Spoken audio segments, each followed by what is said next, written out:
simple changes to the election ballot led to a large turnout of voters and politicians in one North Carolina community. Tonight, we're digging deeper into House Bill 3 and the red flag it created for Monroe City leaders. We first brought you this story on WBTV News on Friday. If passed, that new bill would shift local races from nonpartisan to partisan, meaning candidates would run under party labels and face primaries for the first time in 60 years. But city leaders say the decision was made without their input, and they're now pushing back. WBTV's Jason Puckett explains. Supporters of that bill in a partisan election say that would make choices clearer for voters come election time. But critics argue that you should be voting for the person themselves, not their party label.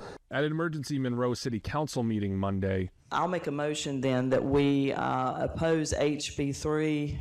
All those in favor? Council members voted 5-1 to oppose House Bill 3, specifically this portion, which would replace Monroe's longtime nonpartisan election system with a partisan one. It would add Republican and Democrat primaries to the cost of $75,000 and require unaffiliated candidates to gather signatures just to get on the ballot.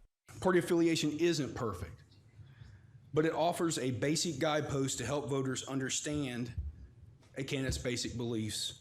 Mayor Pro Tem Dotson and other supporters say it helps voters better understand who they're electing. I would love to see partisan elections. I would like to see some of these people that are on the council right now have accountability and transparency. Whether we like it or not, we have lived in a two-party system since around the 1850s.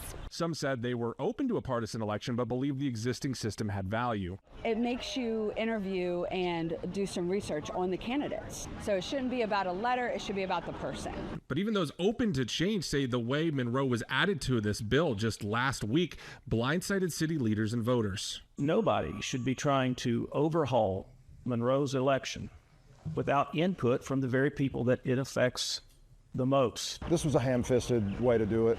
It should have been more of a people-led effort. No one asked for this. Now, while questions do remain about why Monroe was targeted and not other Union County municipalities, Councilmember Julie Thompson did share this morning that the pushback seems to be working. She said she'd spoken with state leaders who said they are considering shifting this into next year, extending current council members' terms to last until a more national election year, and also giving the city more time to figure out what those changes would bring.